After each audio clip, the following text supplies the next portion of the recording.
మీరు ఎంతగానో శ్రమించి నిలబెట్టినటువంటి ఒక ప్రాజెక్ట్ ద్వారా మంచి ప్రతిఫలాలను అందుకోగలుగుతారు. వివాహ ప్రయత్నాలు, పునర్వివాహ ప్రయత్నాలు అనుకూల దిశలో ఉంటాయి. అన్యుల ద్వారా ముఖ్యమైన సమాచారాన్ని గ్రహించగలుగుతారు.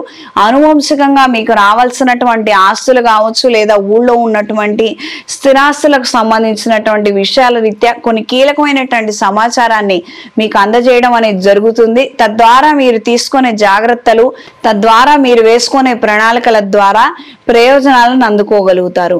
ఏదో ఇబ్బంది వచ్చిందన్నారండి, అయిన వాళ్లే కబ్జా చేశారని అన్నారు, ఆవేశంతో ఊగిపోతే ఏ ఉపయోగం లేదు.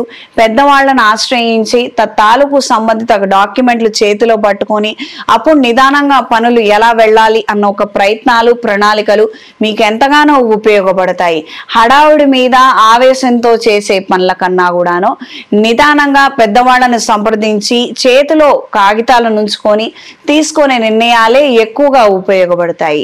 వృత్తిరీత్యా మంచి అవకాశాలను అందుకోగలుగుతారు. మిమ్మల్ని నమ్మి కొన్ని ప్రత్యేకమైనటువంటి ప్రాజెక్టులను మీకు బాధ్యతలు అప్పగించడం అనేది జరుగుతుంది.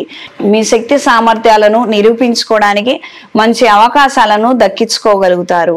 ఈ వారం స్త్రీలకు వృత్తి నిమిత్తం మంచి అవకాశాలను అందుకోగలుగుతారు. దూరంగా వెళ్లి ఉద్యోగం చేయాలన్న ఆలోచనలు సాఫల్యం చెందుతాయి. విదేశీ చదువులు, విదేశాలలో స్థిరత్వం కోసం చేసే ప్రయత్నాలలో స్వల్పమైన ఆటంకాలు, ఆలస్యం ఏర్పడినప్పటికీ ప్రయోజనాలను దక్కించుకోగలుగుతారు. ఒక ప్రదేశం కాకుండా మరో ప్రదేశానికి వెళ్లాలని చేసే ప్రయత్నాల ద్వారా అనుకూలమైన మార్పులు ఏర్పడతాయి.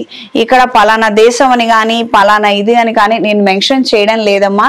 ఇది గ్రహించి మెలగండి. మనం ఒక వృత్తిరీత్యా ఒక ఆలోచనతో ఉన్నాము, మనకు ఒక ఎడ్యుకేషన్ క్వాలిఫికేషన్ ఉంది, మనం ఏ ఊరు ఏ ప్రదేశం వెళితే బాగుంటుంది అన్నది మీ ఫీల్డ్లో ఆయా ఎక్స్పర్ట్స్ ని సంప్రదించి మంచి నిర్ణయం తీసుకోండి. వ్యక్తిగత జాతకరీత్యా మాత్రం ఆ ప్రదేశానికి వెళ్ళగలుగుతారా లేదా, అక్కడ స్థిరత్వం సంపాదించగలుగుతారా లేదా, వెళితే మీరు ఎక్స్పెక్ట్ చేస్తున్నటువంటి ధనాన్ని పోగు చేయగలుగుతారా, ఆదా చేయగలుగుతారా, లేదా వృధా ప్రయాసాన, ఇదంతా కూడా జాతకాలలో తెలుస్తుంది. ఇది గ్రహించి మెలగండి. ఈ వారం విద్యార్థులకు నూతన చదువుల పట్ల ఆకర్షణ కలిగి ఉంటారు. ఉదాహరణకి నేవీ కావచ్చు, లేదా ఏరోనాటికల్ కావచ్చు, ఎయిర్ ఫోర్స్ కావచ్చు, ఇలాంటి చదువుల పట్ల ఆకర్షణ కలిగి ఉంటారు. నేర్చుకోగలిగితే అనుకూలమైన మార్పులు ఏర్పడతాయి. పిల్లలు చదువుకుంటా అంటే ఎంకరేజ్ చేయండి అమ్మా. సబ్జెక్ట్కి స్కోప్ ఉందా లేదా అని కాదు, డెప్త్ ఉందా లేదా అన్నది ఆలోచించండి. ఈ వారం తులారాశి వారికి కలిసొచ్చే రంగు పింక్ కలర్, కలిసొచ్చే దిక్కు పడమర, కలిసొచ్చే సంఖ్య 6. ప్రతిరోజు ఇంద్రాణి స్తోత్రాన్ని పఠించండి. ఈ రాశి నుండి అష్టమ స్థానంలో శుక్రగ్రహ సంచారం కాస్తంత చికాకులను కలగజేస్తుంది. కాబట్టి గోపూజ విశేషంగా చేసుకోగలిగితే అనుకూలమైన మార్పులు ఏర్పడతాయి.